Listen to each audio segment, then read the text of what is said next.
Dia juga mengatakan bahwa Mr. Smile tidak akan berbicara melainkan hanya berdiri di samping kaki tempat tidurnya. Dia juga menceritakan kalau Mr. Smile berbau seperti benang permen dan hanya dengan berada di sana dia membuat bocah itu merasa tenang dan aman. Halo semua, bersama aku lagi Devi. Selamat datang di Halloween.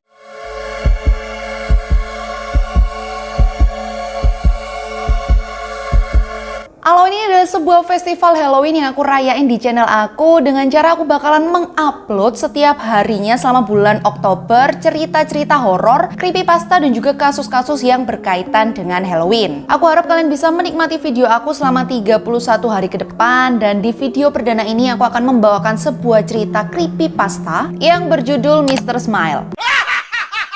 Awal November 1997, serangkaian kejadian yang sangat aneh membuat seorang psikolog anak di Miami menghubungi pihak berwenang. Hal ini bermula ketika saat melakukan sesi terapi, salah seorang pasien mulai bercerita tentang salah satu temannya. Menurut psikiater dan kedua orang tuanya, teman yang dimaksud oleh anak ini adalah teman imajinasi. Anak laki-laki itu memanggil temannya dengan sebutan Mr. Smile. Anak laki-laki itu bercerita panjang lebar tentang Mr. Smile selama beberapa sesi. Dia memanggil temannya Mr. Smile karena temannya itu akan selalu tersenyum dan ketika bersamanya, anak itu akan selalu merasa bahagia. Anak laki-laki itu mengatakan bahwa ada perasaan kalau segala sesuatunya akan baik-baik saja ketika bersama Mr. Smile. Anak laki-laki tersebut sedang dirawat karena masalah serius yang berkaitan dengan kemarahan dan depresi, tetapi ketika bersama Mr. Smile, dia mengatakan bahwa semua kemarahan dan kesedihannya tampaknya menghilang. Begitu saja. Dia juga mengatakan bahwa Mr. Smile tidak akan berbicara melainkan hanya berdiri di samping kaki tempat tidurnya. Dia juga menceritakan kalau Mr. Smile berbau seperti benang permen dan hanya dengan berada di sana dia membuat bocah itu merasa tenang dan aman. Psikiater awalnya menganggap teman imajinasi ini adalah semacam pengembangan pikiran bawah sadar yang dilakukan anak tersebut untuk mengatasi masalah di rumah yang telah menyebabkan temperamennya menjadi kasar. Sampai kejadian aneh mulai terjadi dari pasien lainnya. Seorang gadis berusia sekitar 9 tahun juga mulai berbicara tentang teman imajinasinya, yaitu Mr. Smile. Tidak hanya berhenti di situ saja, kemudian seorang anak laki-laki berusia 7 tahun juga menceritakan hal yang sama. Lalu kemudian seorang anak laki-laki berusia 12 tahun juga menceritakan hal yang sama, dan kemudian seorang gadis berusia 11 tahun juga menceritakan pengalaman yang sama. Secara keseluruhan hampir 15 pasien yang berbeda mulai berbicara dan menceritakan kepada psikiater tersebut tentang Mr. Smile. Awalnya psikiater tersebut menganggap beberapa anak pertama merupakan kebetulan saja. Lagi pula menurutnya banyak anak memiliki teman imajinasi dengan nama dan deskripsi seperti Mr. Smile. Dia beranggapan istilah itu mungkin cukup umum sehingga dia tidak terlalu khawatir. Tetapi karena semakin banyak pasien yang bercerita tentang Mr. Smile, dia mulai khawatir. Dia mulai mencari tahu kepada pasien-pasiennya dan meminta pasien-pasiennya untuk bercerita lebih detail. Masing-masing dari mereka menggambarkan sosok Mr. Smile dengan cara yang sama dan bahkan bisa dibilang menggunakan kata-kata yang sama persis. Akhirnya dia mulai menyadari kalau semua anak ini tidak mungkin bisa berhubungan satu sama lain karena mereka memiliki latar belakang yang berbeda-beda. 5 anak di antaranya saat ini sedang menjalani homeschooling dan menurut orang tua mereka anak-anak tersebut bahkan tidak pernah benar-benar meninggalkan rumah, kecuali untuk menemani mereka berbelanja atau kegiatan lainnya yang didampingi oleh kedua orang tuanya. Sehingga tentu saja tidak mungkin setiap anak-anak tersebut dapat berlatih atau menyiapkan pernyataan-pernyataan mereka bersama-sama sehingga menghasilkan pernyataan yang sama. Psikiater ini mulai kebingungan dan merasa sangat terganggu dengan masalah ini. Dia berbicara secara pribadi dengan masing-masing orang tua anak-anak itu satu persatu dan dia berusaha untuk tidak mengungkapkan terlalu banyak informasi tentang Mr. Smile, si teman imajinasi anak-anak tersebut. Dia hanya mengatakan kepada orang tua anak-anak tersebut bahwa ada sesuatu yang cukup mengganggu pikirannya ketika melakukan beberapa sesi terapi dengan beberapa pasiennya dan dia percaya bahwa ada kemungkinan anak-anak mereka dalam bahaya. Dia meminta izin mereka untuk mendiskusikan masalah ini dengan pihak berwenang dan orang tua tersebut memberikan persetujuan mereka, asalkan mereka tetap mengetahui apa yang sedang terjadi kepada kepada anak-anak mereka. Selama minggu berikutnya, polisi datang dan berbicara dengan anak-anak tersebut tentang teman imajinasi mereka. Mereka menanyakan detail tentang penampilannya yang tampaknya tidak dapat mereka gambarkan selain dari senyuman dan bahwa dia tidak seperti mereka, manusia. Jadi anak-anak itu sebenarnya sadar kalau teman imajinasi mereka bukanlah manusia.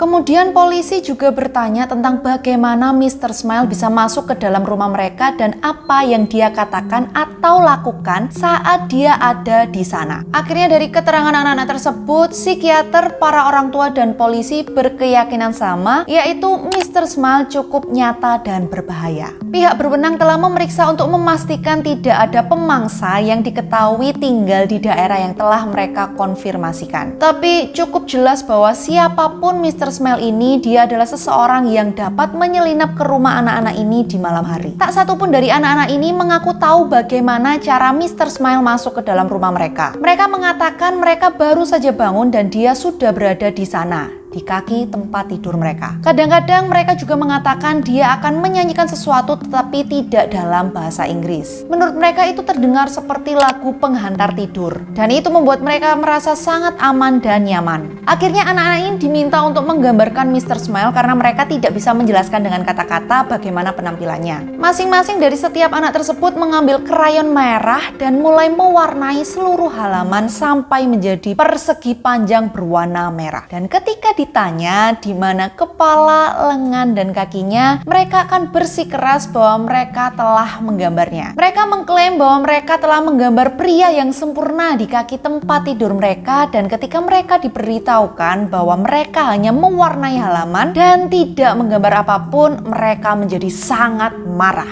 Mereka merasa mereka dituduh berbohong dan bersikeras bahwa apa yang mereka gambar adalah gambar pria yang mereka lihat. Kemudian psikiater mengambil inisiatif untuk menunjuk salah satu sisi berwarna merah dalam persegi panjang yang digambar oleh salah satu anak tersebut. Dan dia bertanya kepada mereka tentang apa itu yang ditunjuknya. Masing-masing dari mereka tanpa mengetahui gambar siapakah itu dan tanpa pengetahuan bahwa anak-anak lain yang telah diajak bicara juga tahu tentang subjek ini mengatakan bahwa itu adalah gambar Mr. Smile. Setelah itu kamera dan monitor bayi ditempatkan di kamar anak-anak ini agar dapat dipantau. Bahkan para orang tua juga berhenti tidur dan begadang semalaman menatap layar yang menunjukkan tempat anak-anak mereka tidur. Dari pengamatan mereka tidak ada orang yang masuk atau keluar dari kamar tidur. Tidak ada suara apapun kecuali mereka mendengkur. Atau kadang-kadang mereka juga berbicara dalam tidur mereka melalui monitor bayi. Setelah hampir 2 minggu, banyak dari mereka mulai meragukan bahwa Mr. Smile benar-benar ada. Psikiater lain juga mulai ikut berdiskusi tentang kasus ini dan beberapa dari mereka berpendapat tentang kemungkinan-kemungkinan dalam kasus ini, tetapi tidak ada satupun yang dapat dijelaskan secara nyata. Beberapa juga mengatakan kalau ada kemungkinan konsep gambaran Mr. Smile didapat dari acara TV atau film yang ditonton oleh anak-anak tersebut dan mengarahkan mereka semua untuk memimpikan sesuatu yang serupa. Tetapi ini menemui jalan buntu karena menurut mereka pada saat itu film atau TV tidak ada yang memungkinkan mereka untuk memimpikan hal tersebut.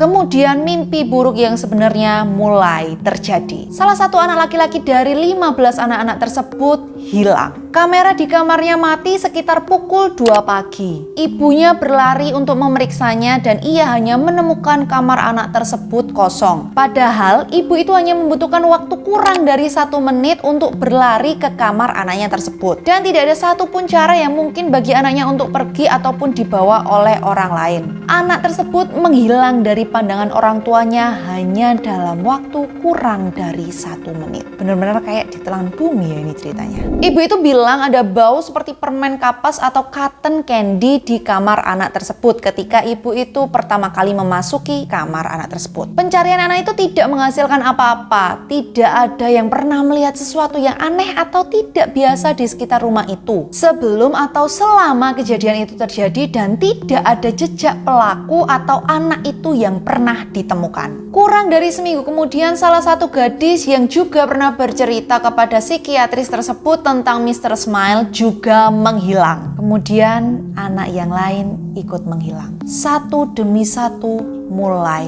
menghilang. Hingga akhirnya hanya tersisa 4 orang anak dari seluruh anak yang pernah bercerita tentang Mr. Smile. Tanpa pernah diberitahukan tentang kejadian ini, keempat anak yang tersisa itu mulai bercerita tentang bagaimana Mr. Smile dan teman-temannya akan segera mengambilnya. Ketika ditanya tentang teman Mr. Smile ini, mereka bercerita tentang bagaimana Mr. Smile tinggal bersama pria lain yang tersenyum di tempat yang bahagia, dan bahwa dia akan segera membawa mereka ke sana. Mereka juga mengatakan bahwa sudah ada banyak orang di sana dan di tempat yang bahagia itu semuanya indah. Mereka mengatakan bahwa mereka tahu tentang itu karena Mr. Smile berbicara kepada mereka secara langsung di kepala mereka, karena Mr. Smile tidak dapat berbicara seperti orang lain dan dia akan menunjukkan kepada mereka gambar di kepala mereka tentang tempat yang akan mereka tuju. Hal-hal mulai menjadi aneh dan mengganggu. Setelah beberapa minggu, anak-anak itu mulai mengeluhkan sakit kepala dan mual. Sekolah mereka mulai melaporkan bahwa mereka mulai menderita halusinasi dan 2 dari mereka mulai mengeluhkan bahwa mereka tidak menyukai tempat yang Mr. Smile tunjukkan kepada mereka. Seseorang lainnya mulai berteriak-teriak selama setengah jam, bertindak seolah-olah dia sedang tidak sehat dan berteriak agar warna-warna itu berhenti. Dia mengatakan kalau warna-warna yang dia lihat mengerikan dan dia harus pergi dari sana. Salah satu anak mengklaim bahwa Mr. Smile sedang berbicara kepada mereka di kepala mereka sepanjang waktu pada saat itu dan menceritakan banyak hal kepada mereka. Tentunya itu adalah hal-hal yang buruk. Tetapi mereka tidak bisa membicarakannya, lebih tepatnya mereka tidak diperbolehkan untuk melakukannya karena orang tua mereka nantinya juga akan tahu tentang hal-hal yang mengerikan tersebut. Psikiater meminta mereka untuk menuliskan apa yang dikatakan Mr. Smile dan berjanji bahwa dia tidak akan menunjukkan kepada siapapun, yang akhirnya dia berhasil mendapatkan kepercayaan dari salah satu anak laki-laki tersebut dan setuju untuk menuliskan hal-hal yang ditunjukkan oleh Mr. Smile. Isi pernyataan anak laki-laki itu hanya diketahui oleh psikiater dan pihak berwenang. Tetapi setiap kali ada orang yang terlibat ditanyai tentang hal ini, mereka hanya diam dan dengan cepat mengubah topik pembicaraan. Hingga akhirnya anak-anak itu mulai berhenti tidur. Rekaman dari kamera keamanan menunjukkan mereka duduk tegak, mata mereka tidak berkedip, hanya menatap dinding tanpa bergerak ataupun membuat suara. Obat penenang bahkan tidak bereaksi apapun. Salah satu gadis mulai membuat tanda lingkaran aneh di kulitnya, sementara 2 anak laki-laki berhenti berkomunikasi dalam bahasa Inggris sama sekali. Bahasa yang mereka gunakan tidak dapat diidentifikasikan dan meskipun banyak orang diminta untuk mendengarkan mereka, mereka tidak dapat menerjemahkan apa yang anak-anak tersebut katakan. Kemudian pada awal tahun 1999, keempat anak itu menghilang begitu saja tanpa ada jejak dan tanpa ada yang tahu siapa yang mengambilnya. Pencarian yang dilakukan tidak menghasilkan apa-apa hingga hari ini dan tanpa diindikasikan di mana mereka berada atau apakah mereka masih hidup ataupun mati.